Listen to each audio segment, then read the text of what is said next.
Dennis Gross, who has a PhD and is CEO for the Pennsylvania Drug Discovery Institute and professor of experimental therapeutics and medicinal chemistry. Yes, I did read this because I wanted to make sure I got it right. And we are really fortunate to have you, and we're very glad that you could join us. And at this point, I will turn it over to you. Okay, I'm just trying to get the screen up. I think the previous speaker still has his deck up, and I can't load mine because of that, unless you can take it down. Let me make you co-host. That should work.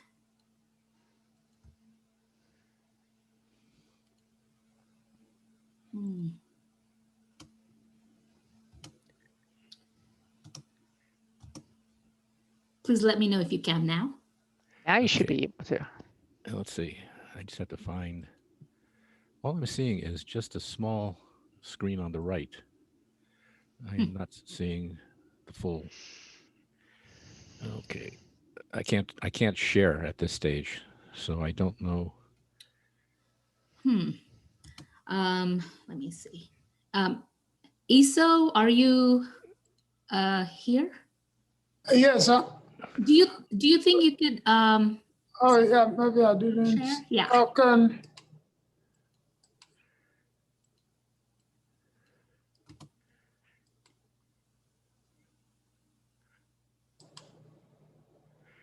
Yeah, I don't see anything other than a small image for the instructor.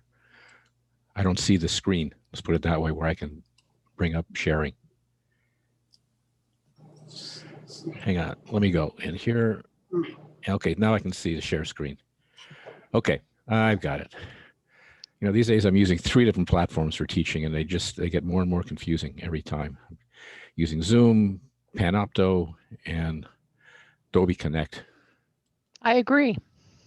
And it's just, what do you do with which one? And for the students, we just had a last meeting last night for one of my classes at Jefferson, and we had to use breakout rooms. And the students were not all that thrilled with it because they're used to face-to-face, and we do project teams. So, okay, thank you. Pardon? That's what we use for interviewing candidates, is a breakout room. Yeah, I mean, everybody's been using them these days. I'm an officer for the Sino-American Pharmaceutical Professionals, and we've been actually doing meetings with breakout rooms for different sessions. After the main plenary speech, we then have breakout rooms, and sometimes they go on for hours. But because we're trying to be nice to our members who are in China, we don't start our meetings till like 9 o'clock or 10 o'clock at night, which is pushing the envelope a little bit. So I want to thank you all for inviting me, Jim and Maggie. As you can see from my first slide is 2 things I never learned in graduate school. One was how to play cards. The other one was how to retire. So I'm still at it, teaching at a number of universities. And what I want to talk with you about today is something that, we're all living with. And I thought this was a really interesting way to start. This is from a book that's going to be published in a couple of months, and it's about COVID-19 and SARS-CoV-2. And I think everybody's waiting for tomorrow. We just don't know when it's going to arrive. And so I'd like to go through some of the educational objectives. I realize we're dealing with a group that likes this kind of approach. So we'll talk about misinformation and myths with regards to SARS-CoV-2. What you have to remember is the disease is COVID-19. The virus is SARS-CoV-2. And the original SARS was SARS-CoV-1 that we had back in 2007 through about 2009 that originated in China. And MERS, which is also a coronavirus, which, while it's devastating South Korea, actually originated in Jordan and Saudi Arabia and was linked to camels. So we'll talk about that, understand some of the basics of SARS-CoV-2 and the different kinds of vaccines, because I think that's becoming very confusing for the lay public to figure out, a vaccine is a vaccine to a lot of them. And for many people who are opposed to vaccines, it's creating problems for a variety of issues of enrolling in these trials, staying in the trials. And I want to give you a little bit over the basics of the clinical development.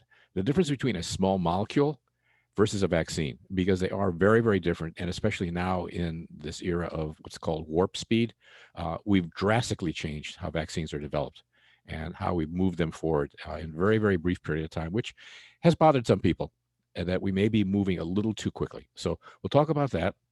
We'll also talk about what's the ideal vaccine, especially for rural areas, and more importantly, for developing nations. How are we going to bring these vaccines to sub-Saharan Africa, to Brazil, to South Africa, where we don't have the infrastructure? to support distributing these vaccines. So we'll talk about that. And then some points to consider and looming questions. And I hate to say it, but this changes on a daily basis. I mean, every morning I log on to a variety of websites that I get feeds from, and everything is happening so quickly. It's hard to keep these slides up to date. There's a figure in here that I changed yesterday because of what happened in The Economist. There was a cartoon that came out just yesterday afternoon.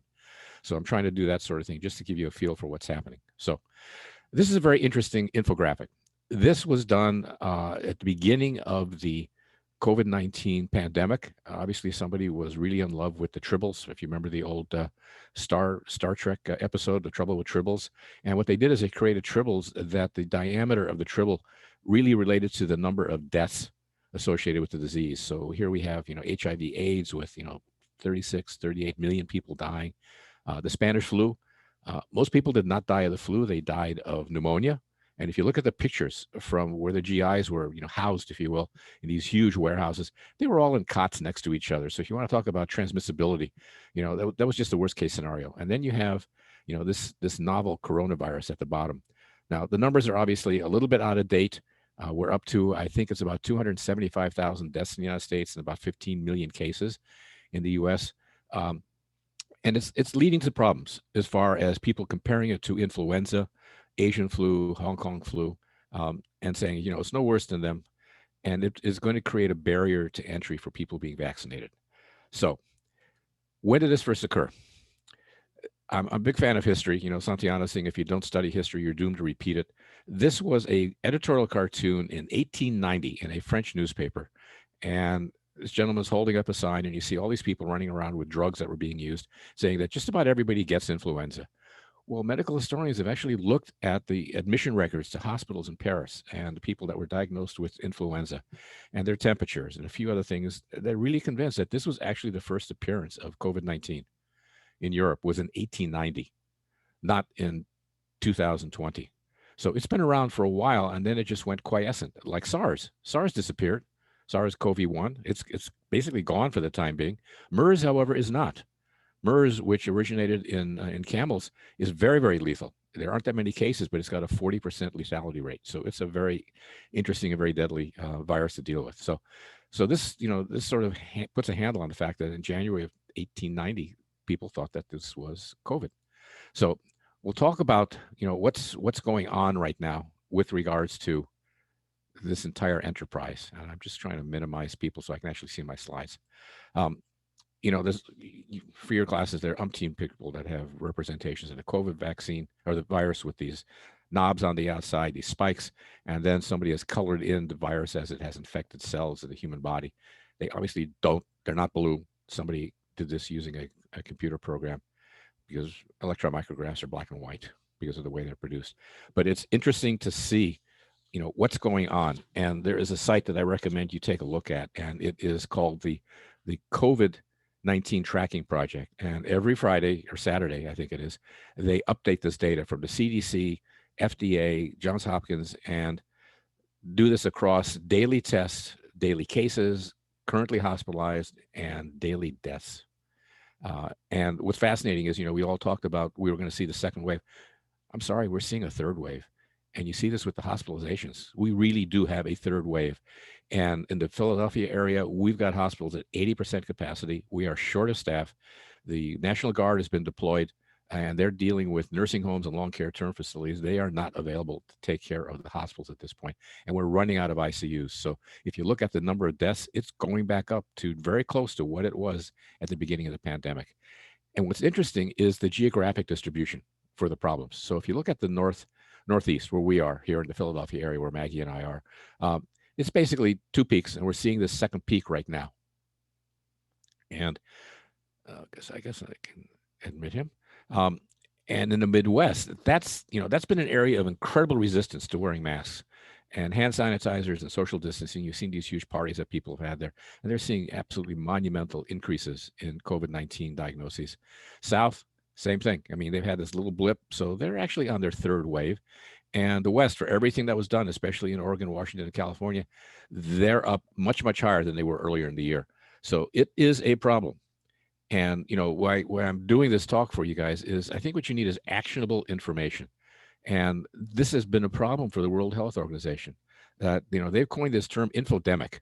to describe all these impossible amounts of information, misinformation, disinformation washing over the world. I have relatives of my daughters who they get all their news from Facebook, and that's all they read. And there are so many bad things on Facebook as far as the virus, and we'll go through some of that disinformation because it's creating problems for acceptance of a vaccine. It is creating problems for the antivirals that have been used, some of which really aren't true antivirals, and those are problems for us. So let's take a look at, hang on a second. There we go. Some of this misinformation. The virus is bioengineered in a lab in Wuhan. That, for the most part, has been totally discounted. Now, the lab in Wuhan does do virology work on bats because bats seem to be an incredible mammalian reservoir for viruses. They found SARS-CoV-1 in bats. One of the problems with these areas in China, and I've been to the wet market in Wuhan, and I've been to the wet market in Kowloon. Wuhan is right on the Yangtze River, is you have all these animals next to each other. I mean, you have bats, and they are above a cage filled with the civet, which is sort of a cat-like animal, next to chickens, next to ducks, next to, you name it, snakes, and everything is right on top of each other. So if you've got a chance for what happens with this virus that is basically a repository in the bat respiratory tract, because the bats get it, but they don't die from it. They don't get infected. And what people think is happening is that bat SARS-CoV-2 mutated and went over to, some people think a dog, some think it was a civet, which is a small animal that sort of looks like a big cat, or pangolin. And maybe you've seen the PBS special on pangolin. They're an endangered species, and they're used extensively in Chinese medicine. They have these interesting scales that people kill the animals for because they think it's a great natural product. But but it has mutated, and it mutated and moved into man. And this is where a lot of the misinformation and disinformation came out. Is first the Chinese felt that it wasn't transmitted by respiratory process. You couldn't sneeze and transmit it to somebody else, and then all of a sudden, everybody started seriously looking at the fact that you could transmit by coughing and sneezing and other contacts, which is now we all have some kind of a contact tracing application on our mobile phones. So, they came up with the observation that we did, but, truly the drastic number of cases did not occur in China. They occurred in Europe. And I'm not sure they still have traced back to how did it pop up in Europe, especially Italy and France and Spain, because those were hotspots and they are recurrent hotspots right now. So, we've since disproved that. Many people, if you listen to some of the things like Fox and Friends, COVID-19 is no worse than influenza. Wealthy elites are using the virus to profit from vaccines. There are notices being put up on QAnon websites and some of the others that Bill Gates and George Soros are in cahoots, and that they are going to put chips into the vaccine, and these chips are going to migrate to patients' brains, and that Gates is going to control your brain with these chips that are in the vaccine, and that he went to medical school with Anthony Fauci. First, Fauci is 12 years older than Bill Gates. They did not both go to Columbia. Gates dropped out of Harvard, and Fauci went to Columbia University Medical School. So, these things keep popping up, and they become believable. As Goebbels said in World War II, if you repeat a lie enough times, it becomes the truth. And that's become the problem with a lot of this misinformation. You don't need to wear a mask. Okay, that's a major problem. Now, you've seen President-elect Biden has said for his first 100 days, he is going to ask for everybody in the United States to wear a mask. This I found rather interesting. I found this online. This is from 1919 in San Francisco. There was a group called the Sanitary Spartans, and they were outraged by San Francisco's mask-wearing ordinance, and they protested and assembled in large numbers, fighting the public health authorities to walk around barefaced, and their computer ad was this anti-masking meeting tonight. I don't know where it was, but I think, William Faulkner had this great quote, which is the past is not dead. It's not even past. And that's one of the issues is we're looking at what's happened in the past. We haven't learned our lessons. We've had pandemics in the past. We've had epidemics in the past, and we haven't learned. We have not prepared for managing pandemics, and we don't have the resources, and we don't know what's down. You've been all talking about upstream, downstream processing. You can do the same thing in dealing with this pandemic. Somebody gets left, they get released from the hospital. Everybody's applauding. You got all these balloons, and somebody's on a stretcher or they're in a wheelchair. What people don't realize is for these people who have been on a ventilator for 4 weeks, they're going to rehab. They can't walk. They have minimal pulmonary function. And one of the problems there is there aren't enough pulmonary specialists in the United States. We don't have enough rehab beds in the United States. And they're all going to go into lockdown again. And that's going to create significant problems for how do these people transition to the next phase of being able to get back and walk and have some semblance of a normal life, even if they are locked down. So it's, going to be really interesting. But, there are people who have looked at the mask issue. This is a supercomputer simulation from Japan in which they simulated what would happen if you sneezed. And these are the droplets. I don't know why they had it coming from the guy's navel, but this is what they did. And, it's really an interesting cloud of droplets and this nebulized material. The engineering school at Tulane University did a similar study using laser interferometry.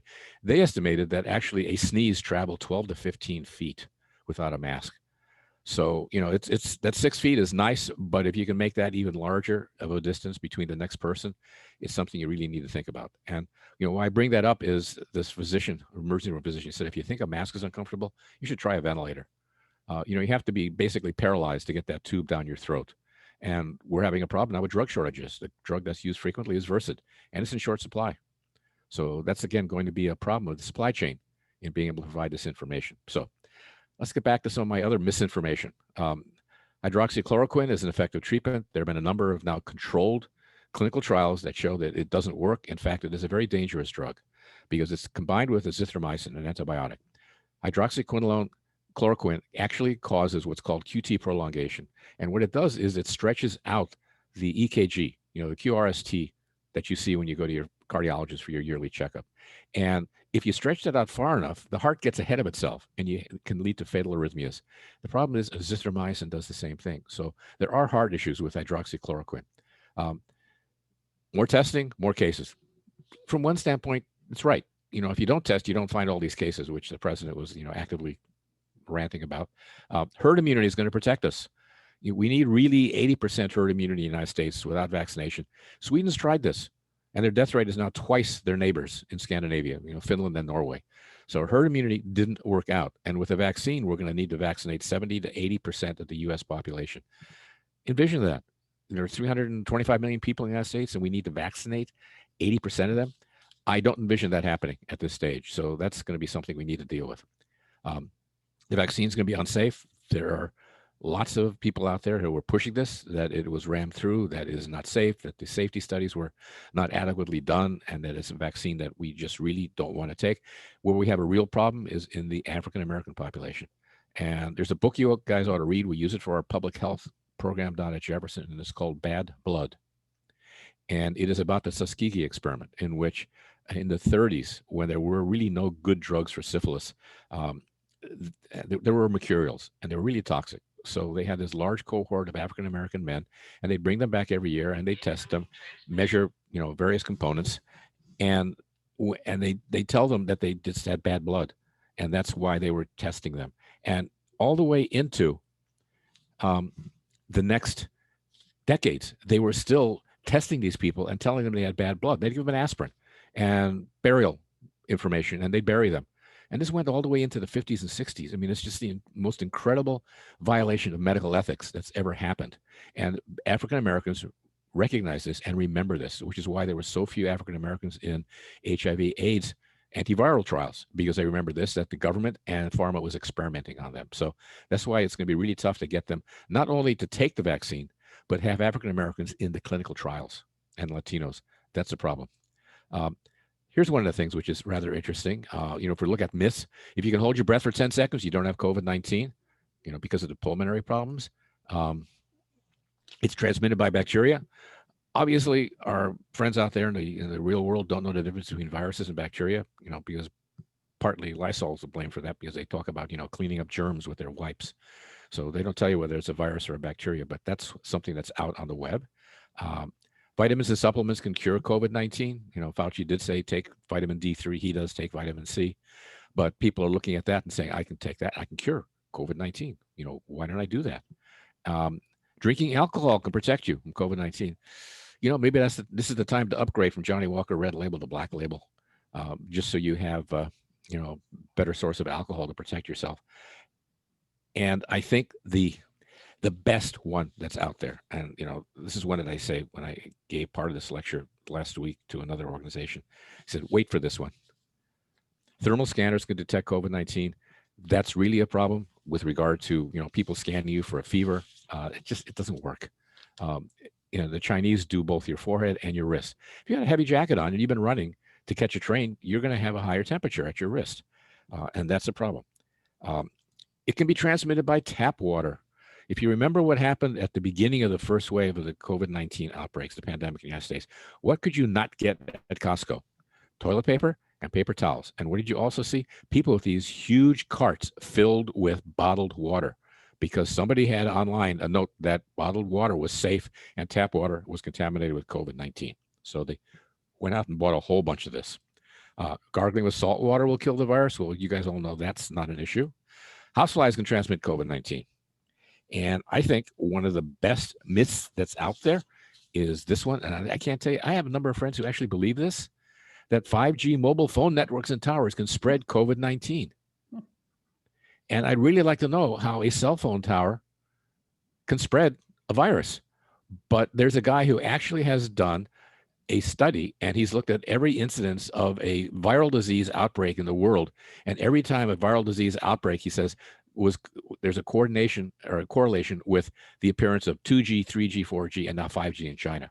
So he claims that every time somebody's gone to the next level of a phone network and the towers, that this has triggered a pandemic. And therefore, that's a consequence of having these towers, that these towers and the networks are spreading the virus. So I find that fascinating. So these are the vaccines that are out there. There are 5 vaccines in active development worldwide. The first 2 here, purified and activated vaccine and live attenuated vaccine. These are the traditional ways of making a vaccine that we've been using for 50, 60 years. Takes a long time. I worked on Veravax, which was Merck's vaccine for chickenpox. That vaccine took us 23 years to bring to the market because, Joey was talking about process. The FDA used to have the policy that the process defined the product. And our problem always was if we changed the process, you put 2 filters in, but larger, before you had 3 filters that were smaller, you changed the process. And therefore, you had to go and find another 5,000 kids and make sure that the vaccine response was now like it was before when you had a different process. That added up to 23 years. It took Merck and Children's Hospital in Philadelphia 26 years to bring their rotavirus vaccine to the marketplace. So, this traditional way of making a vaccine has been very interesting, but this is what has really captured the attention of the public and especially Wall Street. The DNA vaccines, which is emblematic of the product being produced by Inovio and Plymouth Meeting. The messenger RNA vaccines, which is coming out of Moderna in Cambridge. And then the Pfizer vaccine, which is being manufactured everywhere. And then the viral vector-based vaccine, which is coming out of Oxford and AstraZeneca. So these are the 3 really hot vaccines that have sort of captured everybody's interest of how they're going to go forward. So, I talk about warp speed, and what was, the warp speed is, they're developing it rapidly, but the real warp speed is, it took 197 years to really characterize measles, 158 years to really truly characterize polio. And it just wasn't the work that Jonas Salk did in coming up with the vaccine, which, by the way, he gave to himself, his entire lab, and his family, and then he infected everybody with the polio virus. No IRBs, institutional review boards, no ethics committee, no informed consent. And of course it worked, fortunately. But, 11 years to isolate the mumps characteristics. And where the warp speed comes in is the fact that the Chinese sequenced the novel coronavirus in 2 weeks, put it up on the web, and Inovio took it and created what they said was their DNA vaccine using that full genomic sequencing that looked like what was going to happen with that spike protein on the outside of the virus shell. So, 2 weeks to sequence it. They claim 2 weeks to make a vaccine. So that's the warp speed. So we'll talk a little bit about clinical development, going from our state-of-the-art laboratories here to people lined up waiting to take the vaccine. There are 500. This is from PhRMA, which is the trade association for the United States, and to some degree a little bit of Canada. 567 unique therapies and trials, antiviral agents, which truly we really do need. If somebody's already got the virus, you need an antiviral, just like we have antivirals for HIV/AIDS. Anti-inflammatory drug trials, because that they think is one of the problems with the consequences of COVID-19, is that massive inflammation in the lungs, and people, as I show you a little bit later, they're having really significant problems with pulmonary problems. And this is why they also think that the kids are getting that disease in which they get a bright red rash, and they're having lots of problems, dealing with that. Monoclonal antibody trials. it's got problems. Monoclonals are interesting, but the problem there is that, yes, coronavirus causes COVID-19 disease, but coronavirus also causes the common cold. In fact, there are 3 viruses that cause the common cold: rhinovirus, adenovirus, and coronavirus. So some of the very early antibody tests were getting a lot of false positives because what they were reading was the common cold coronavirus and not the coronavirus that was causing COVID-19. And then the convalescent plasma. This has been tried before. It sort of works. The problem there is, what levels of antibodies do you have in somebody's plasma? And you've got to run these tests, and there's lots of false positives, false negatives, and you've got to get to them, within a reasonable period of time after somebody's been infected. And that's been a problem of getting people to get back to hospitals and then finding out, is it 4 weeks after I'm cured and I've cleared the virus? Is it 6 weeks? Is it 8 weeks? And how much of the antibodies in this convalescent plasma are enough? That's one of the issues that they're trying to deal with now in using this as a therapy. It's been used in the past. It's been used for 150 years. So it does work. It was actually used during the Ebola crisis. And in some patients who had survived Ebola, it did seem to help modulate the disease. Vaccines. There's about 48 unique vaccines in trials worldwide, 128 in clinical trials. PhRMA, which is the Pharmaceutical Research and Marketing Association, the trade association for the United States. They've got 21 of their members with a vaccine in trial, 155 vaccines in preclinicals. And this morning I logged on, and there is a website you can go to. It's open to the public. It's called clinicaltrials.gov, G-O-V. And it lists, if somebody actually does enter their data into this, every clinical trial worldwide, and you can put it in for any drug you want, any country, any disease state, and it tells you who's running it, are they still enrolling. And according to that, there's over 2,800 clinical trials registered right now in clinicaltrials.gov for vaccines. So it's really a huge market at this point of everybody trying to get there. And so I found this in the Financial Times about a week ago, because it really does talk about the types of vaccines, the viral vectors, which is what is happening with the vaccine from AstraZeneca and Oxford University. And this is a viral vector. And we'll talk about just a little bit of how that works. And then live attenuated, weakened form. These are the traditional ways of making a vaccine. And this is what's been used for 50, 60 years. The DNA, RNA vaccines, this is Moderna. The DNA vaccine is actually the company in Plymouth meeting, Inovio. And then the RNA vaccine is Moderna and Pfizer. And then you've got these subunit vaccines, just a piece of the virus, enough to fool your immune system, because you've got 2 immune systems. You've got the adaptive and you've got the induced system. And what you're trying to do is induce immunity with these subunits and make the body think that it's seeing these proteins on the surface. So these recombinant proteins, that's how the hepatitis B vaccines work. What you do is create a vaccine to hepatitis B surface antigen. And then some of these other ones, virus-like particles for the vaccines to treat papillomavirus, HPV, human papillomavirus. Those are virus-like particles. Again, they fool the body, and they resemble viruses without having any genetic material. They're just a shell with these spikes, and the body sees the spikes, and it's what you're basically doing is you're inducing an immune response. So the body recognizes what's there. And so this is what it actually ends up looking like. From the standpoint of, what did people think at the end of the summer was going to really, truly work? And this was a survey done of 373 financial people and people in big pharma, biotech companies, 373 people. And what did they think was the most promising? And it's fascinating. The messenger RNA vaccine was, by 38% of the respondents, was felt to be the most valuable and the most promising vaccine. And that's fascinating because neither Moderna or Pfizer has ever taken a messenger RNA vaccine into the marketplace. Moderna has never done it.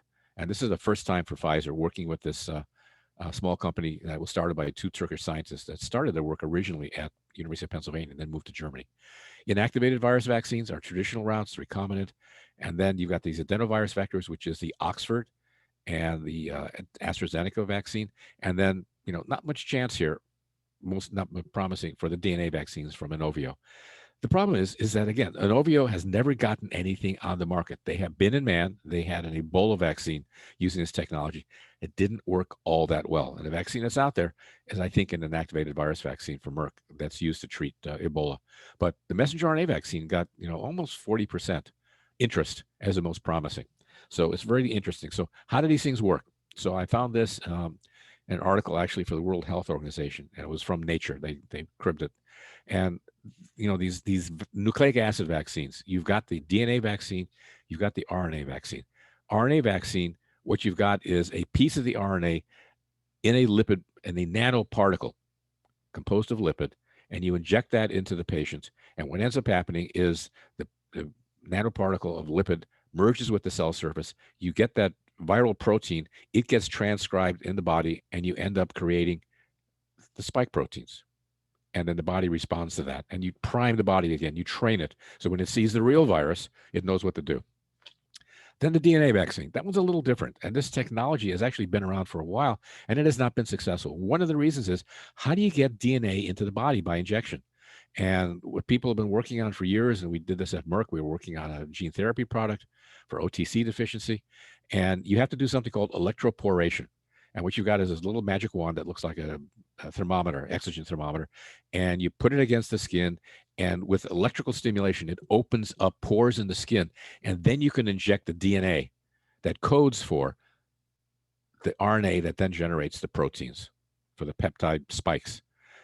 So this is interesting. That's why people weren't all that thrilled with it, because the spike protein gene, this is another technology that has not been proven reliable and scalable. So, this goes back all the way to the eras in the 50s with the polio vaccine, which was by injection. And that wasn't rapid enough. So what did they do? They came up with these air guns, for massive injections. But what was even better was when Sabin came up with his vaccine, which you just put a drop on a sugar cube and gave it to the baby or the adult. And that was really simple delivery technology. So this is one of the issues that they're looking at. Do you need any transformation? But this is less stable than DNA. And you've seen that with all the talk about the messenger RNA vaccine that's out there right now from Pfizer and Moderna. So this is how the Oxford AstraZeneca vaccine works. What you've got is you've got these spike proteins, you take the gene out, and you put them into a modified chimpanzee virus. And what the virus is what's called an AAV, adenovirus associated virus. And so the virus is rendered non-infectable, but it does get into your body. And what ends up happening is it causes the cell to make the spike protein. And then the spike protein gets put on other cells, and your body thinks that it's seeing the virus. So again, you're priming your immune system. And this is how the Oxford AstraZeneca. Now, this one is fairly stable at, standard refrigerator temperatures. This, I'm not sure they know. This has some very interesting approaches. The Pfizer vaccine has to be stored at minus 90 degrees Fahrenheit, minus 70 centigrade. The Moderna vaccine originally had to be stored at those temperatures, but they realized that was really a rate limiting step for distributing it. So they worked really hard at coming up with a way of storing it at minus 20, which is the temperature in your home freezer. And every physician in his or her office has a regular refrigerator with a freezer on top. So that's going to actually probably give Moderna a competitive advantage. And you'll see some of these points to consider as we go further on. So small molecule drug development, what do we normally deal with? You've got this discovery phase, you've got the development phase. And what you'll notice is as we go from phase 1 to phase 2 to phase 3, phase 1 is first in man, is it safe? Is it tolerated? Phase 2 is you start doing dose ranging, trying to find out what's the appropriate dose, and do a little bit of exploration in patients who have the disease. And if it's a cancer compound, you might actually do it here in phase 1. Phase 3 is your large clinical trials, what people call pivotal trials. You may do 2 or 3 of them worldwide, and you may have as many as 7,000, 8,000 patients in those clinical trials to get to the point where you have enough data to submit an NDA. And the NDA is what's called a new drug application. The IND is an investigational new drug application. And then you wait, and this entire enterprise has been tracked by Tufts University for 25 years. From discovery to NDA approval takes about 12 and a half years and costs about $2.1 billion. Half that cost is the cost of lost opportunity. If we had that $2.5 million or $2.1 billion, what else could we do with it? And so that's one of the things people look at. So, this is what people look at in the way of, having a little bit of overlap, because you're doing your safety and tolerability. Do you get so really nauseous that, Maggie needs seatbelts on her chair, she's going to just fall off, and it just really is not tolerated. The doses are too high. You start exploring. And then when you get into phase 3, you're really exploring things such as adverse experiences, special populations. And when I worked in Japan, truly elderly, people over the age of 90, because truly elderly are, they're not 70-year-olds. And just like pediatric patients are not small adults. So you have to, adjust doses there. But what do you do if you're taking these things into a vaccine? So the CDC has come up with their model. Actually, it's the World Health Organization, their model for how do you do a vaccine development process? How do you ensure a new vaccine is safe and works well? So you've got these preclinical studies in animals for efficacy and safety and challenge studies. The problem here is that what the FDA requires is that you find an animal model that actually gets the disease. And that has been a problem for people trying to come up with the next level of, say, a flu vaccine, going beyond the eggs, going to either caterpillars or tobacco plants or what else, canine kidney cells, is you've got to find an animal that gets the flu to find out, does it really work? Can you do a challenge study? Ferrets actually work out well for influenza. So if you get some of this preclinical information, then you can go into phase 1. And what you do is look at, small groups, healthy, normal volunteers. They get the vaccine that tests for safety. You give it to people who have characteristics such as age and physical health, similar to those whom the new vaccine is intended. And then you go into your large trials, thousands of people. When we did our Zostavax, which is the vaccine for herpes, we had 68,000 patients in that clinical trial, 34,000 control and 34,000 who actually got the drug. And then you start looking at safety. What adverse experience did you get? And that's where you start filing your NDA. Now, what people are interested in is what happens afterwards, these post-marketing surveillance. When we did our chickenpox vaccine, we had to follow 10,000 kids in Southern California for 10 years and find out when do you get what's called breakthrough? When does sustainability start waning? When do you start seeing the fact that kids now can get chickenpox because the vaccine isn't as effective? So that's what people look at. So the way this translates is for vaccines, if you remember back for a small molecule, you had a little bit of overlap. For a vaccine, you don't, because you really need that signal from phase 1, safety and tolerability, before you really find that dose for phase 2, and the same thing for phase 3. And then you start building your factory. The really large versions of what Joey was talking about. When we launched our Gardasil for human papillomavirus, we went with Lonza in New Hampshire, and they have a 20,000 liter bioreactor. And then they since moved to one in Singapore, which is 30,000 liter bioreactor, stainless steel, hangs from the ceiling so you can clean underneath it. So infrastructure that gets ready for manufacturing, that infrastructure is your materials. But one thing you have to remember with vaccines and with drugs is until you actually get your drug approved, you cannot talk about it and you can't say, wait for it, we're going to have a vaccine. Now, right now, people are, they're sort of allowing that to happen to some degree. But for small molecules, you can't tell the industry. In fact, this happened when we were working on Gardasil, is we were telling people about the disease. What was human papillomavirus? Why was it important to get vaccinated? How could you prevent head and neck cancer in boys and cervical cancer in women 10, 20 years out in the future? So there is a lot of overlap here. But with Project Warp Speed, they have stacked all this. 1 and 2 are being run simultaneously. 3 is run simultaneously. Infrastructure is started up on day 1 when you've got your preclinical.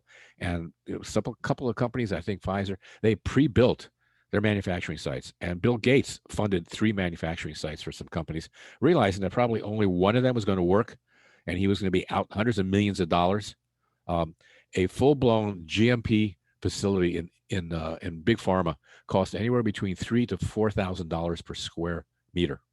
So that's a big investment. So you better be sure what you're doing. So this phase 4 is how you're going to find out how long does the vaccine last. When do you get breakthrough? When do you need to do a booster?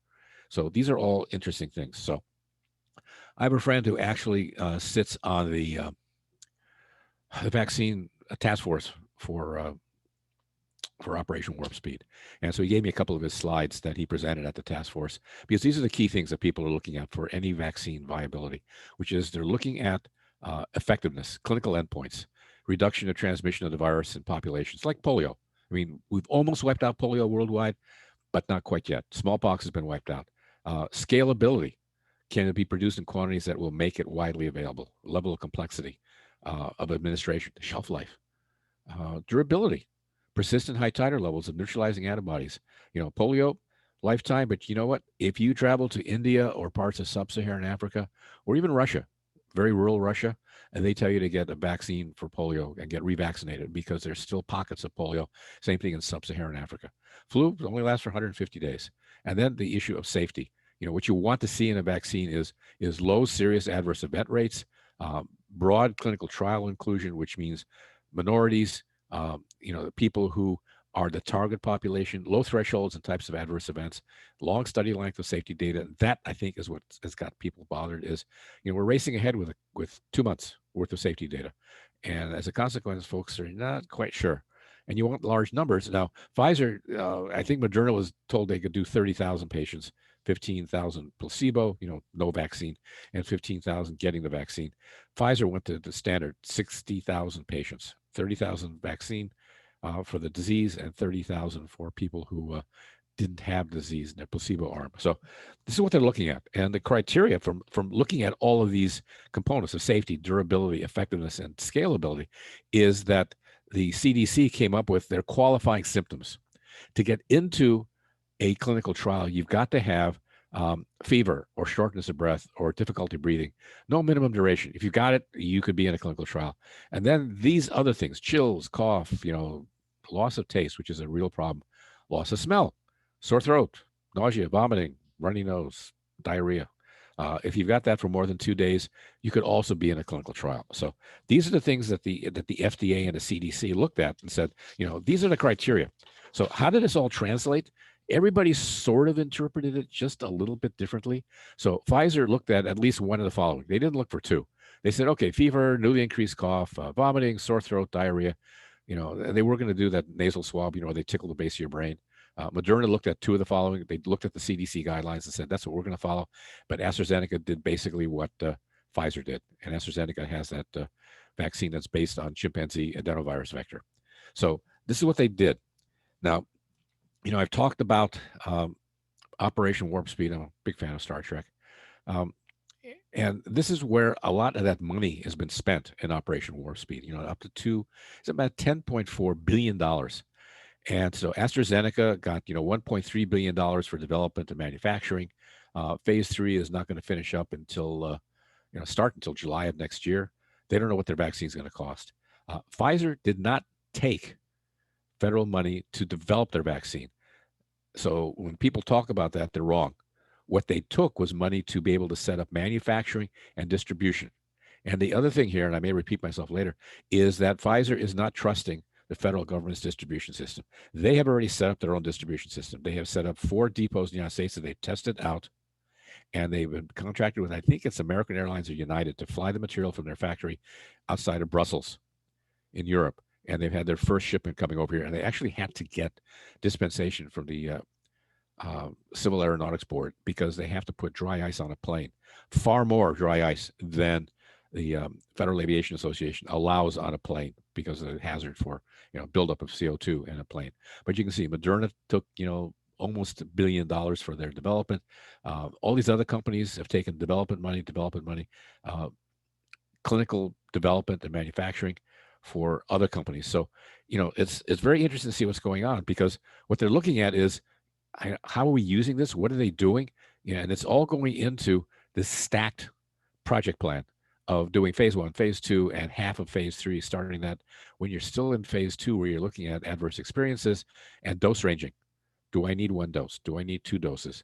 And this is where, if you remember, I think it was AstraZeneca. They had a manufacturing problem. They did not deal with GMP well, and the vaccine that was used for the first dose was actually half concentration. They made a mistake. Somebody didn't check the calculations. You're supposed to have 2 people check calculations under CGMP. They didn't. So, but they actually got a better response. So now they got to go back and repeat that trial with the half dose because it worked better than a full dose twice. So their justification is it may have primed your immune system better and then hit it again with the full dose. So they're taking a look at that. So how do you do all of this? This is how you evaluate a vaccine. You get this IND, the investigational drug application. You find healthy adults who don't have the disease. They may not necessarily be in your patient population. When I worked in Japan, healthy adults meant males only, because they were very worried about teratogenic effects for anything, vaccine, small molecules. So always in men, even if the drug was targeted for women's use.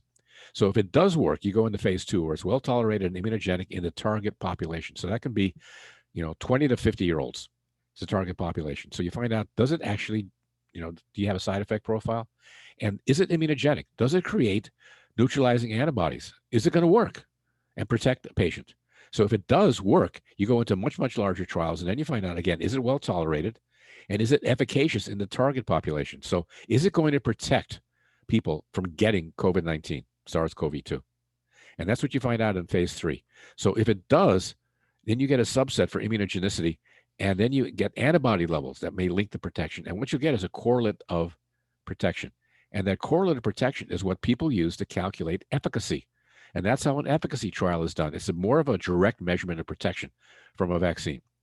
So the protective effect of a vaccine is against the target disease. And the way it's calculated, which comes out to be 8%, is you take a look at how many people got the disease who were vaccinated versus how many people got COVID-19 who were non-vaccinated.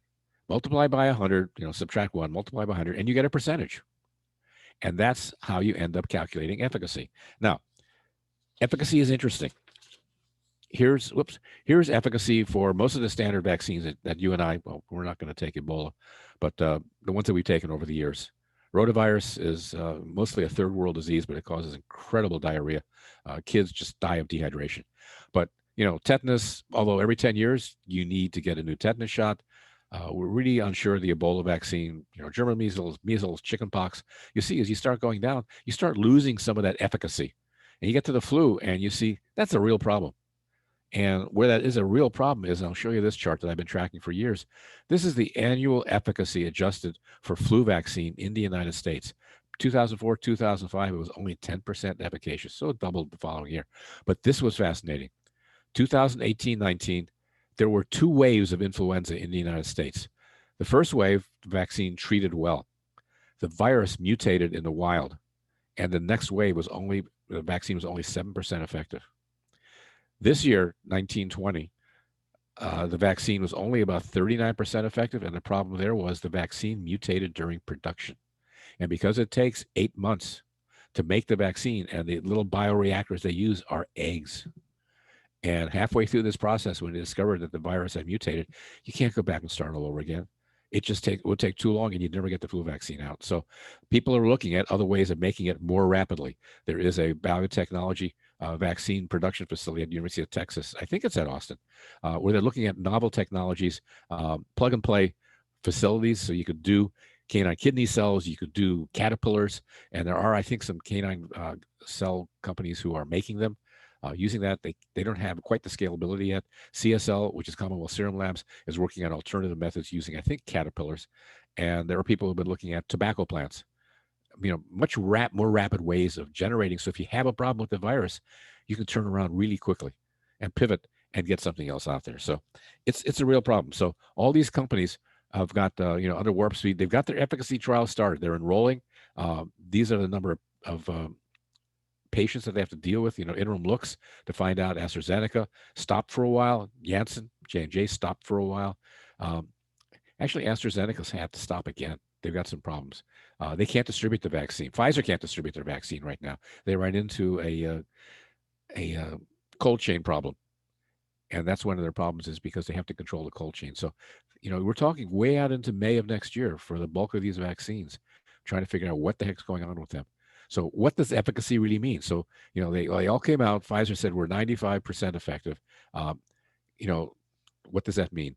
Does it prevent contracting the disease altogether? You would hope that, that way by June, we don't have to wear masks. Does it prevent serious disease?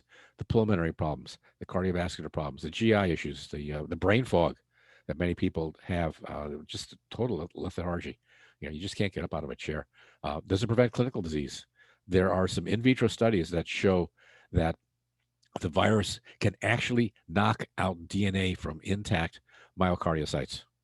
And they've done this with, various protein markers, and they've looked at the heart muscles and myocytes, and the DNA is gone from the cells. The virus has actually eliminated DNA from the myocytes. So, what does that lead to? And we'll talk about that in just a bit.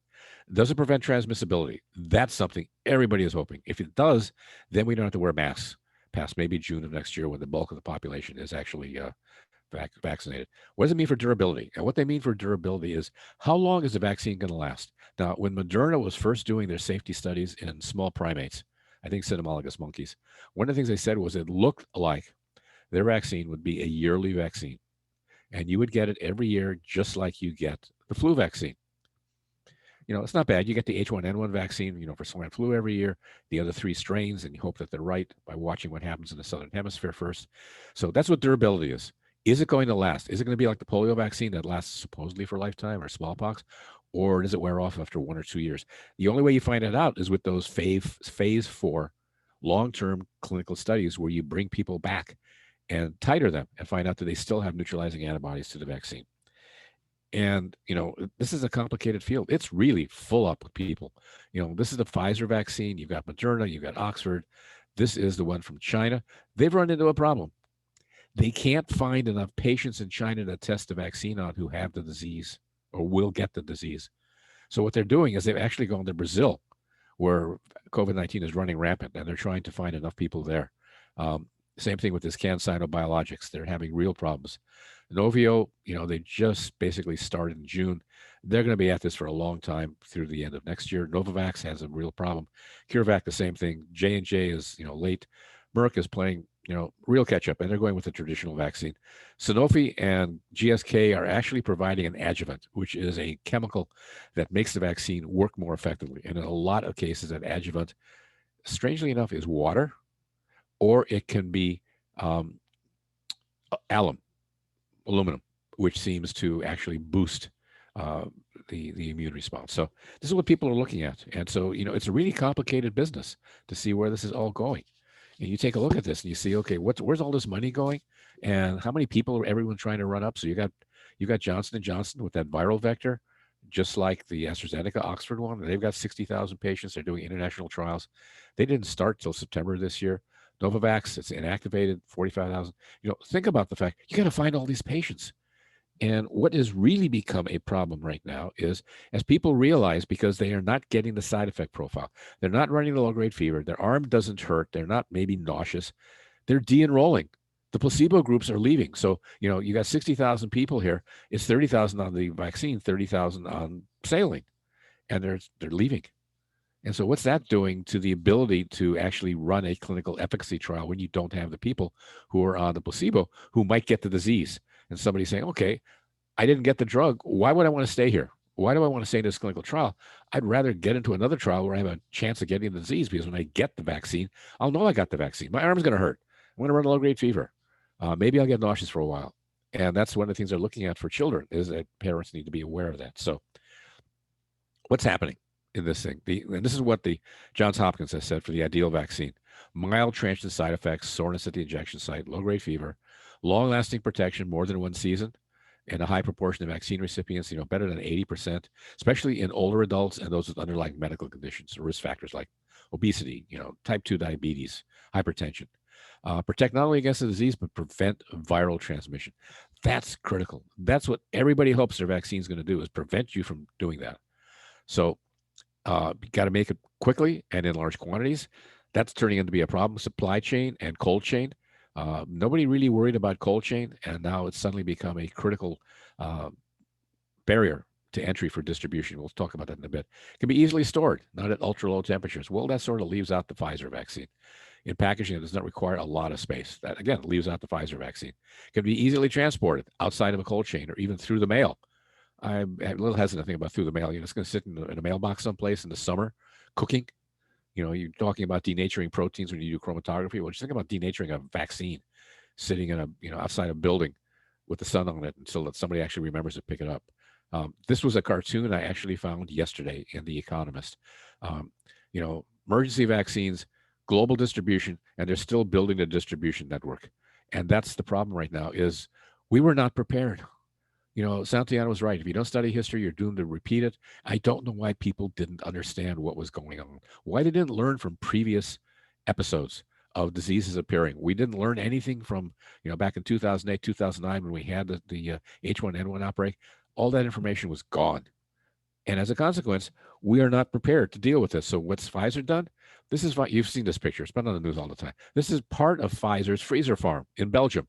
380 minus 80 upright freezers. The freezers take up the size of a football field. They have one like this in Kalamazoo, Michigan also. And that's where they're staging their vaccine, is here. They've created this novel storage technique to get it to those freezer farms out in the States. It's this big box. You put the virus, the vaccine in, you put the payload in here, up to 1,000 ampules, and then you put dry ice on top of it. Where other people may have a competitive advantage is the virus doesn't have to be stored that cold. So, flu vaccines are, at zero. So you can do them in a refrigerator. The Moderna vaccine, -20, that's where you store chickenpox vaccine.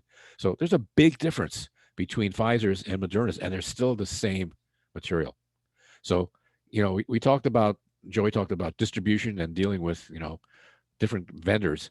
Just think about this contract manufacturing service agreements that companies in the United States or in Europe have had to set up to make these drugs. CSL in Australia, what's going on in Japan, what's going on in Korea, what's happening in India, where they have an incredibly vibrant vaccine business, what's happening across all of Europe. These are all CMOs that companies are engaging with because they can't do it all themselves and get them out rapidly enough. So as this J&J supply chain exec said, I lose sleep over sending vaccines to lower income countries. The infrastructure isn't there. And that's going to be the problem when you have to start thinking about distributing a vaccine from Pfizer versus a vaccine from somebody in which you can store it in a refrigerator. So that's one of the other things that they were looking at is they wanted to be able to say you got to be easily administered in a single dose. Well, no vaccine looks like it's a single dose. No special devices. That rules out the Inovio vaccine. Self-administered, that's going to be a problem. And doesn't require training. So I'm going to try and wrap it up because I know we're getting towards the time when you need to have that virtual beer party. The problem with all of this is how are you going to do this?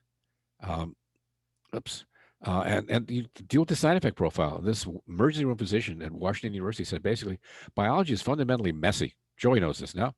You'll always get heart attacks, neurological events, and other toxicities by just pure random chance. And how do you explain that to the general public when people start having these problems on the actual vaccine? Because that's going to turn off and that's going to support the anti-vaxxer movement is when people start seeing these events that just happen by pure chance. So these looming questions.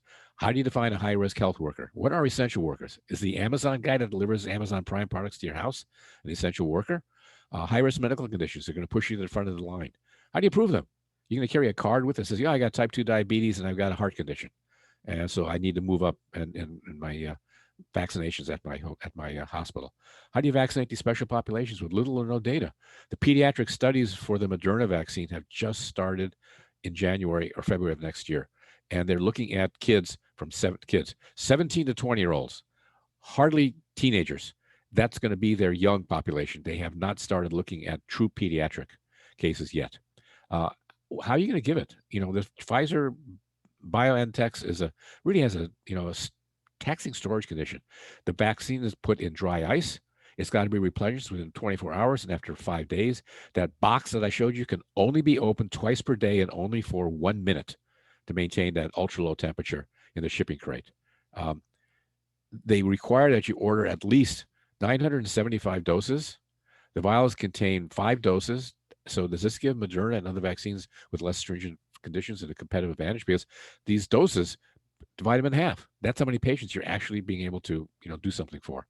With air travel slowed, can the vaccines get to where they need to go? DHL, which is like FedEx, a worldwide shipping company, said this is going to require 200,000 pallet shipments, 15 million deliveries in cooling boxes. They're estimating 15,000 flights. That's mind-boggling. And if the vaccine works in efficacy studies, should you give it to the placebo group or keep running the trials for that committed period? Is it ethical to continue a placebo arm if the vaccine appears to work? If you have dropouts, it's going to be really difficult to calculate that efficacy if those people aren't there any longer. How can officials keep tightly, these highly coveted resources safe from theft, diversion, counterfeiting?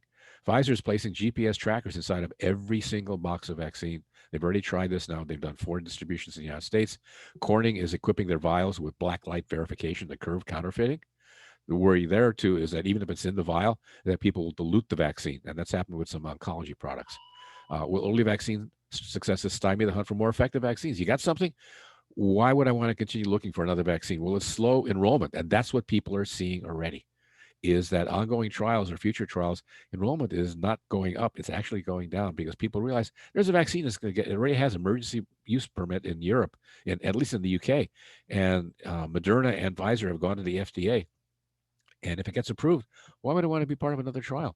How about long-term consequences? What they call the long haulers. And that's a real problem. So I grabbed this out of the Wall Street Journal. You know, the CNS effects, taste and smell go in COVID patients, pulmonary problems because of that, what they call the cytokine storm, lots of other issues in the thoracic cavity, digestive problems, you know, profound anemia or diarrhea. And then what really is a problem is just musculoskeletal. Just people are so weak, they can't even get out of a chair.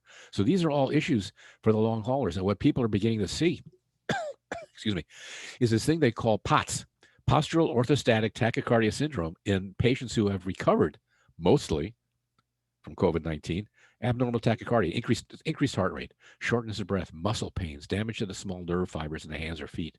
I mean, this is like neuropathy that a type 2 diabetic patient gets, GI issues, dizziness when standing up, fatigue, brain fog.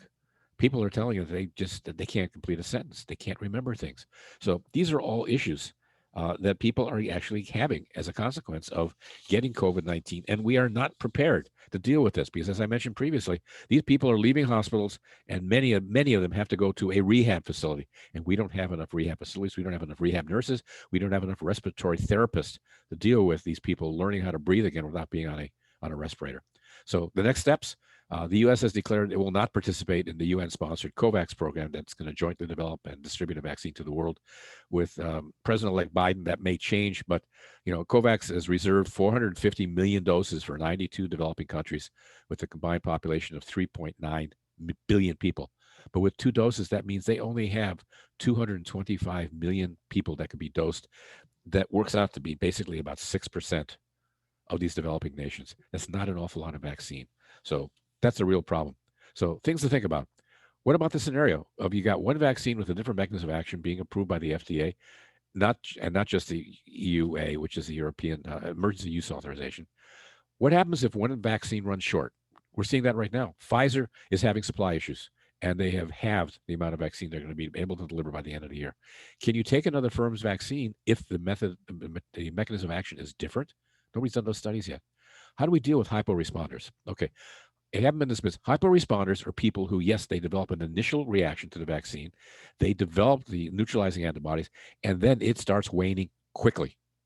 I'm a hyporesponder. I know, violating HIPAA. I have been vaccinated for hepatitis A 3 times, hepatitis B 6 times, and I've been vaccinated for rabies 4 times because I work with what are called unconditioned mongrels when I worked at Merck as an animal surgeon and cardiovascular pharmacologist. So I'd have to get revaccinated every year because I wouldn't hold titers, so I wasn't protected. And let me tell you, the rabies vaccine is not fun. So the infrastructure is not there to figure out how do you determine if somebody's a hyporesponder? We didn't know about it before. If a vaccine produces a fatal side effect in only 1/1000th of 1% of the world's population, that vaccine will kill 78,000 people. Is the world prepared for that? How do we deal with increased testing? Even if we ramp up testing in the United States, the estimate is we're still missing 70 to 90% of COVID cases. So, you know, that's really limiting our ability to do contact tracing, especially in the Midwest where we have huge spikes in what's going on there. CDC has told state departments of health, do not buy -70 freezers. I watched the morning news today. The head of the public health department in Philadelphia says, I have one freezer and I'm buying another. So he's doing exactly what the CDC told him not to do because they feel other vaccines with less demanding requirements are going to be available, like Moderna's or AstraZeneca's or J&J's.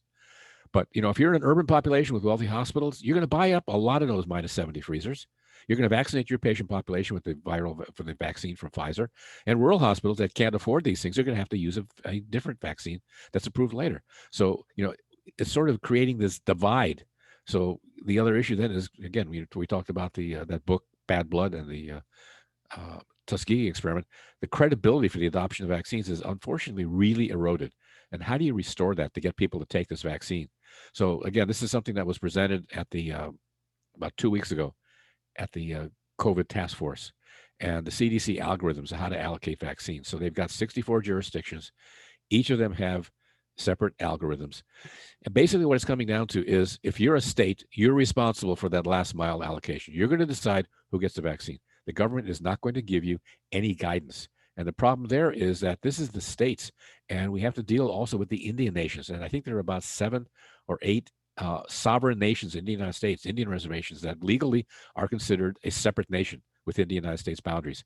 Nobody's talked about that, and they have some of the really poorest healthcare. So this is the CDC's allocation algorithm. You'll either come to the vaccine at advertised locations, or the vaccine's going to go to people at hospitals, nursing homes, etc.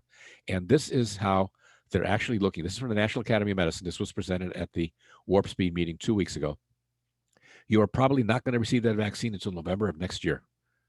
And what they're looking at is the first phase, 20 million people, high risk patients, healthcare workers, the military, nursing home people, first responders.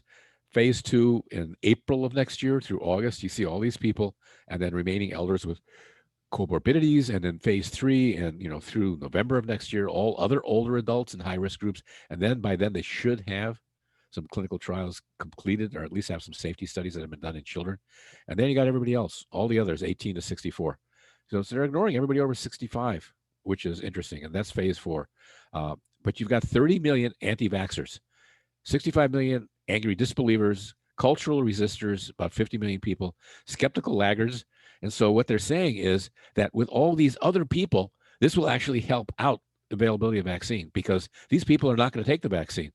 So you'll be able to require that 25% of those who, currently don't intend to take the vaccine will help achieve herd immunity, because you'll be able to get them to do it ultimately. But you'll end up having these people not getting into the pool. And because they're not in the pool, you'll have to be able to vaccinate more people. So I think that's all that I've got. If anybody has any questions, I'm happy to answer them. I have a lot of material in the appendix. I don't know, how up to date you are on virus basics. I can tell you the general public isn't. I don't think they realize that viruses are obligate intracellular parasites. So there's a lot in here, but more about how the viruses work, immunity, clinical trials, typical progress for COVID-19 patients, and some things about surgical masks, the effectiveness of clinical study that was done. And then something I found a couple of days ago, which was a study done at Virginia Tech on which mask works better. What their recommendation is for masks. It was actually the Wall Street Journal. So take a look at some of these things. And here's the virus vaccines, how they're going to work, the protein-based vaccines, the viral vector vaccines. And then this is where I ultimately got that thing from the Wall Street Journal of looking at the taste and smell. They condensed it. So you may be able to get more information here. So let me figure out how to get out of this, and then we can maybe do some questions. Great. Thank you very much. That was really informative. My pleasure. Hopefully I didn't scare too many people, but I think this is an area where, you guys can do an awful lot in providing actionable information to your students and to your communities, wherever you happen to be. And that's the big thing. Yeah, I don't think this is a group you can scare. They probably know too much. That's true. But, someone once said, I know enough chemistry to be dangerous. So that's the other thing, being a pharmacologist. Yeah. I have a question. Sure. Okay, my question is, as I understand it, the Moderna vaccine is mRNA with modified nucleotides, and it's encapsulated in a cationic lipid. Right, nanoparticle. Does so I know there's toll-like receptors that bind to lipids. I was wondering if that could act as an adjuvant. The problem with any adjuvant is the FDA has to have some really warm and fuzzy belief in that adjuvant. And a couple of years ago, when we were running short of flu vaccine in this country, and GSK offered to bring their flu vaccine from France to the United States to help fill the gap, and they provided an adjuvant, and the adjuvant was water. And the FDA said, no, you can't do that because we've never tested water as an adjuvant. So you would have to do a complete clinical study with any adjuvant that you bring into the workplace. And that's actually what GSK is doing right now, is they are supplying an adjuvant to the other companies, but it's one that they've used before that the FDA approves. So anything new is going to be, you're talking about 2 years worth of safety studies and then going into man to convince the FDA that this is novel and safe and tolerated. No, it's not. I mean, they're already doing the testing, right? I'm talking about, do the lipid nanoparticles themselves act as an adjuvant because the lipids could be binding to the toll-like receptors? That I don't know. I mean, they've had a lot of issues with making those lipid nanoparticles, and the yield is not what everybody was hoping they would be, and that's been a problem. So, do you overfill the vial and have enough there so that as the lipid nanoparticle degrades? Because this is not new technology of having a lipid nanoparticle. It's a company called I'm drawing a blank on it now, Nanotech, and Endo Labs had a separate section that they got materials from Eastman Kodak, and they were trying to create nanoparticles also. The problem there was, and I think this is what Moderna is running into and Pfizer, is scalability. How do you actually scale this up to make 100 million doses, which means 50 million people?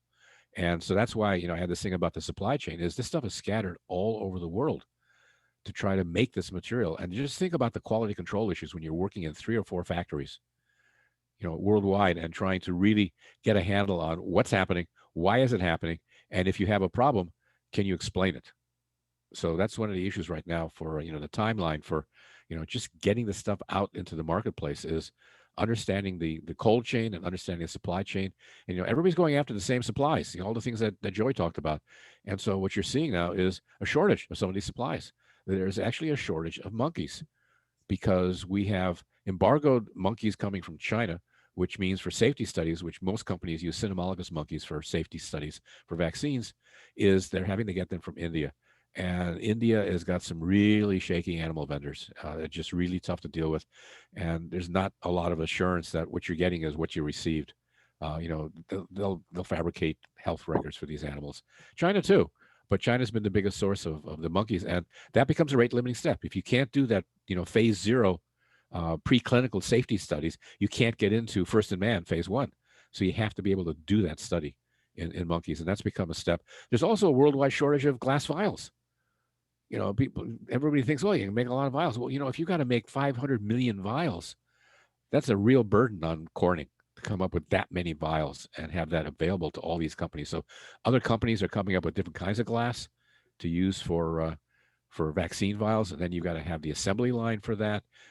They may all have to go and do what with Corning has done, which is an ultraviolet tag on it, so you know that it's legit, or an ultraviolet barcode, so you know that what got sent.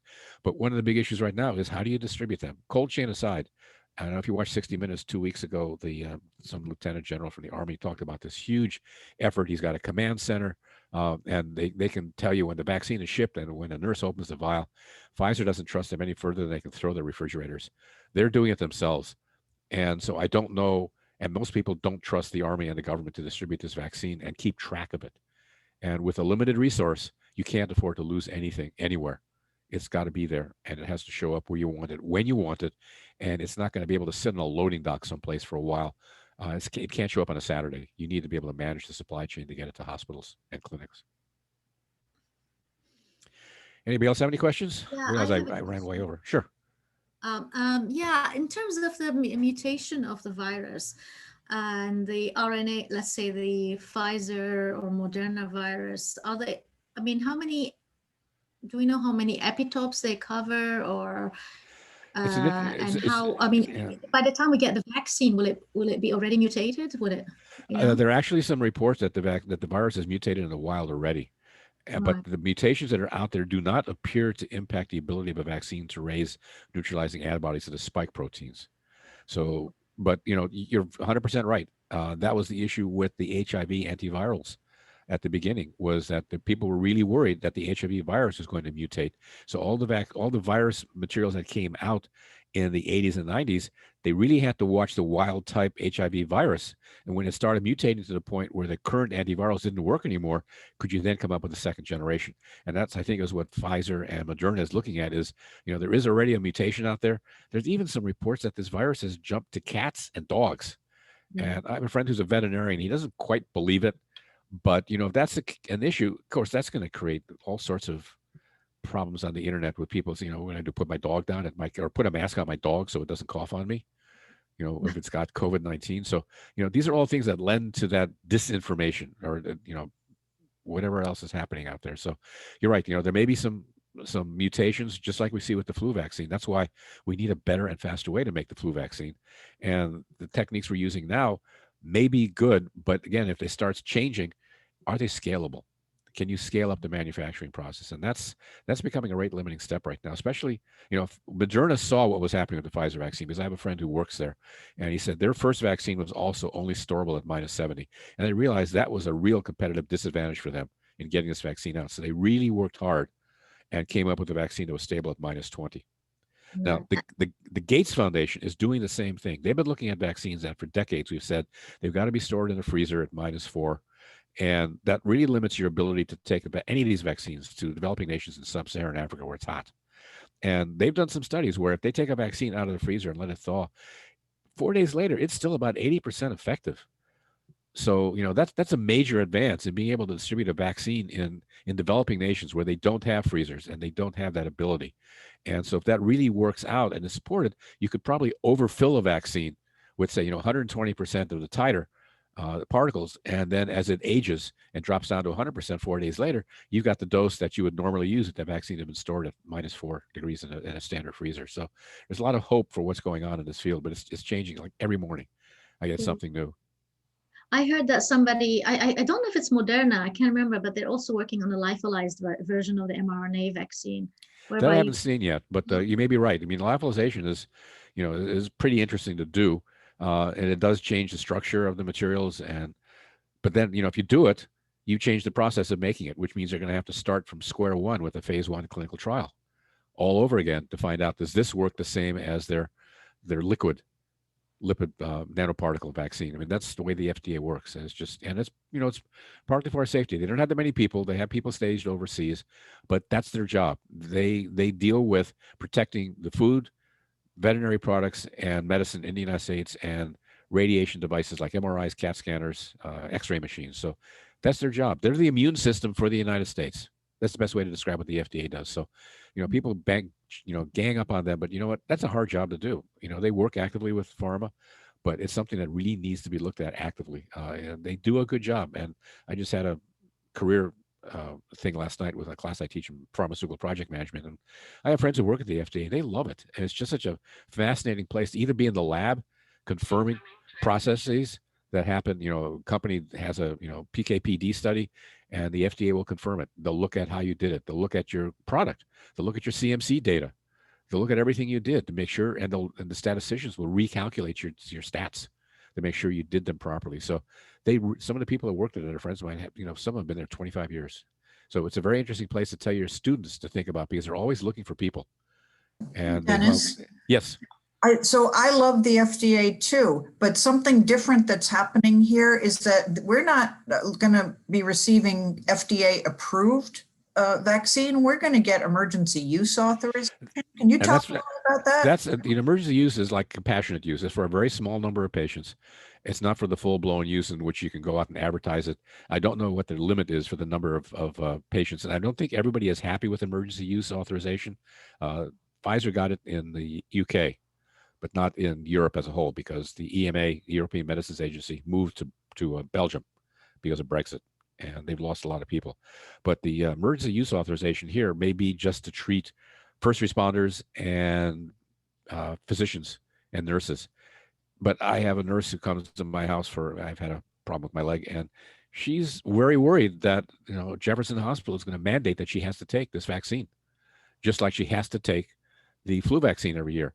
And this was a problem a couple of years ago, and faculty and staff at Penn said, I don't want to do it. And Penn said, they went and talked to their lawyers and said, you know what, if you don't take it, we're going to fire you. So, that's an issue. So I think, the FDA is balancing. They've seen enough safety data, 2 months worth of durability. Is that enough? Fauci came out 2 days ago and said, I'm sort of worried about 2 months of efficacy data. And then he backtracked a little bit, because now that he's the medical advisor for Biden, he can't quite be that rigid. But you're right. It's it's a small number of patients, and they're really going to have to justify why they need to get the vaccine. It could be respiratory therapists, it could be the ICU nurses and physicians who really truly need this vaccine. But I don't know what they're going to do in the EU, where they've done emergency authorization. Who's going to get it in the EU? Who's going to get it in the UK, which is what it comes down to, because it was only the UK that approved it. So it's going to be very interesting to see how the FDA interdigitates with all this, especially with our not wanting to work with WHO, United Nations, or any of the worldwide bodies that deal with public health issues. That's really a mistake of not being at the table with them. Anybody else have any questions that I can't answer? I'm trying.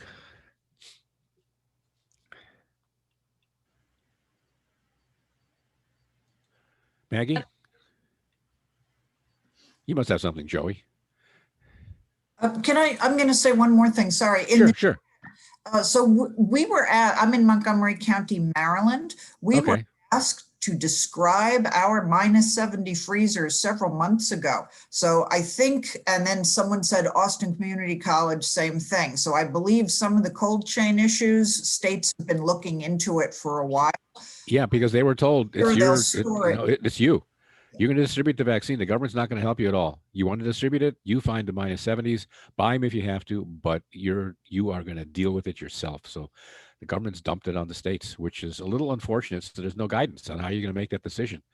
Is it based on population? So does, California get the bulk of the vaccine, and Texas, and then New York and Pennsylvania because they're the fourth most populous states? How do you make those decisions? Of, not just who gets all the doses, but then who do you give it to? And that's raised a lot of bioethics issues, and it's got a lot of public health people really concerned about how do we bring this forward? How do we make the decision of who gets it, when they get it? And that's always the risk. The government's going to come in and say, "Oh, you got a -70, we're going to take it over, get everything out of it. We want it." At Austin Community College, and all of a sudden it's ours, and it'll have a lock on it, and it'll probably be in a room that has a fingerprint reader so that you know who's getting into the room. Because we went through that a couple of years ago at Merck when they wanted us to work on some vaccines for biological weapons of war, and one of them was a vaccine for tularemia. And we were going to put cameras on that building where we had the small bioreactors. We were going to have fingerprint readers and facial recognition, all this stuff. And we asked these guys from the government. They said, I know you're going to come in and basically take over our facility, but there's no animal model for tularemia other than rabbits, and they develop the disease, but they don't die from it. How are you going to find an animal model? He said, don't worry, that's our problem. Which probably means there's some Lance Corporal in the Marine Corps who's going to be the animal model for a vaccine for tularemia, for use in the next Operation Desert Storm or whatever they're going to be doing overseas. So that's a little worrisome because they will come in. They have march-in rights. If they find it and they like it, they're going to use it. So, it's Actually, inventory. in Austin at the community college, we haven't been, no one from the government has reached out to us yet. It's been an effort amongst the various facilities in Austin about, looking at how we can share the cost of getting more freezers, how we can share the burden of, if one of your freezers goes down, can we share space with each other? We're working on helping each other out because really the state of Texas isn't even doing anything. No, They and what you haven't also even thought about us yet. what you also have to ask is, does that freezer have to be GMP validated because you're storing product in it, or is it just considered as a freezer in a physician's office?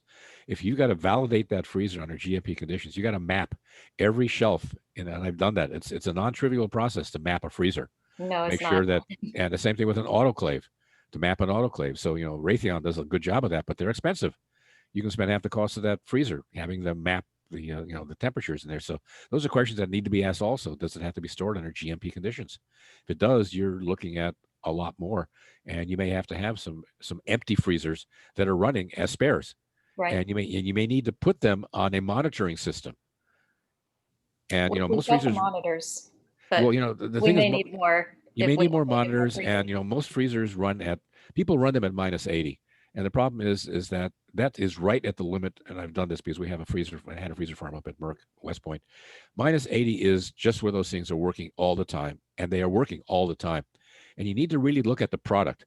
And if Pfizer says the product is stored at -70, store it at -70. Don't store it at -80, because we were having our alarms go off at 3 a.m. in the morning on our -80s that were running at -80s for our HPV cell paste for Gardasil. And then we went and looked, and somebody actually done stability and said, it's -70 is where these things are stable, not -80. And we jacked the temperature up to -70, and our freezers stopped failing. So you really need to find out, Pfizer's storage conditions. Can you get by with -70? The freezers will last forever at -70. They're going to burn out after 6 months of running at -80. And if there's a shortage of them, you're going to have real problems. Right. It's almost like staging the future and hoping that somebody's going to have them. And right now, they're in short supply too. So I have another question. okay.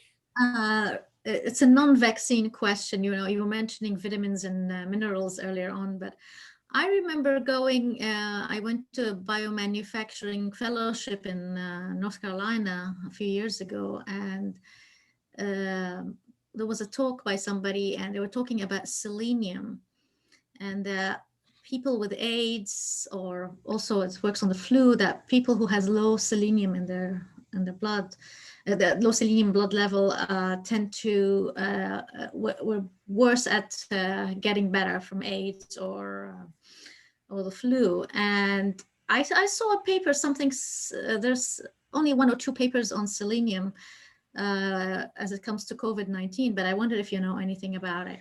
No, the real problem is there. People looked at zinc along with hydroxychloroquine and a couple of other of these over the counter, or at least need a prescription for them. The problem is that what you have to understand is whether it's selenium or it's zinc or it's a vitamin, what else is the patient taking? It's what they call usual therapy, usual care. And so, what does that selenium interact with? So if it might have an adverse experience because they're taking something else, and no company has it's a combinatorial explosion problem of figuring out what else does selenium act on. Does it interfere with an antibiotic? It's what, people who have, say, asthma and then develop bronchitis. So you're going to give them an antibiotic. What else does an antibiotic interact with? Now the same thing with natural products or with metals like selenium is what's the appropriate dose?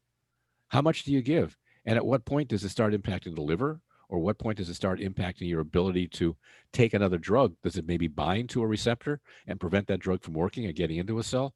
So, all these interactions, and that has become a real problem for physicians. And we have a video that we use down at Jefferson of an elderly couple who come in to visit their primary, and he's looking at things, and he asks them we always tell the elderly to bring in all their meds in a brown paper bag. And, they're looking at their brown paper bag, and the guy's looking at all these things, and he says, well, what are you taking for your hypertension? And she pulls out this bottle and says, this is what I take. And he said, that's your husband's medicine for his ulcer. Well, it turns out that she's from Colombia. They've lived in this country for 35 years, but she's illiterate. She can't read English. And her husband says, well, I can read large letters. So, they're not taking their meds properly. So we make all these websites in English and in Spanish, assuming that everybody is literate. And that becomes a problem with trying to figure out what you take and tell the physician of everything that you are taking, because there may be interactions we just don't know and understand, especially with natural products.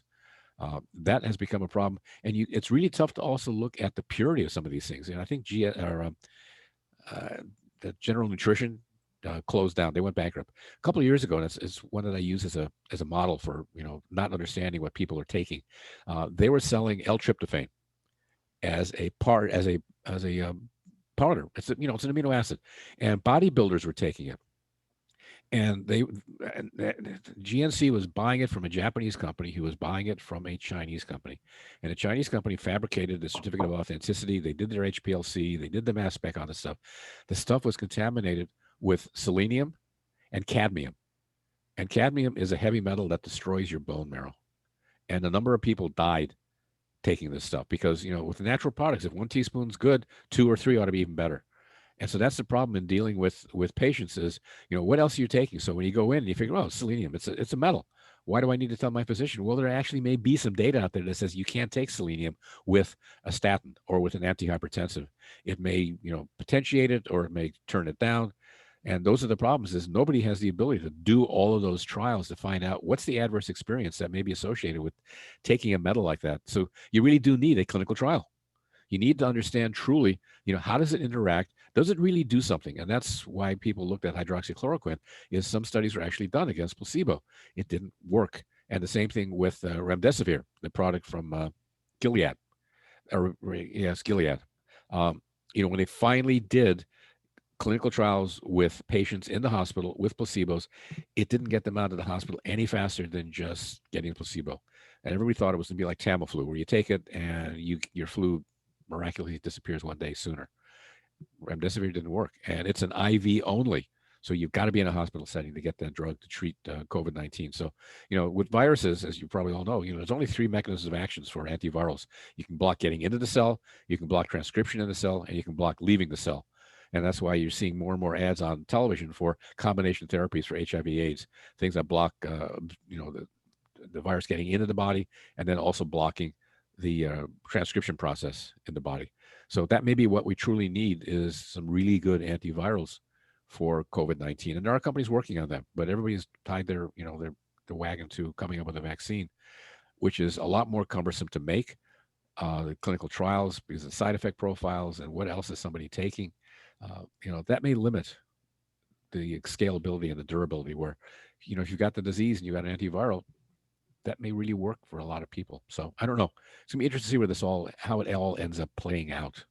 But you know, metals, people have looked at selenium, they've looked at cobalt, other folks, you know, magnesium. People are supposed to take magnesium. It's supposed to help you if you're you know, older with muscle strength. But there aren't an awful lot of clinical trials, and that's the problem. Is, you know, how do you know that? Is it just a note on Facebook? Somebody said, "No, this is great. I feel really wonderful." It's like those ads for Prevagen on television. The FDA has been trying to take their ads off for about 4 years now. People say, you know, I've been taking this for 4 years, and I'm thinking more clearly. I have a fantastic memory. Their clinical trials are 3 patients, 5 patients, 6 patients, not the 10,000 patients you would normally do for a small molecule. And the FDA keeps saying, get this stuff off the market. They finally got Palm Wonderful, their pomegranate juice, to stop saying this is wonderful stuff and it's going to really improve your lifestyle and your quality of life, because they had no clinical data. They just made the claim. So sorry, Babylon. I know you guys all, it's getting late for some of us on the East Coast and wherever else you guys happen to be. I know you're in Montgomery, Baltimore area, and I'm in Montgomery County, Philadelphia area.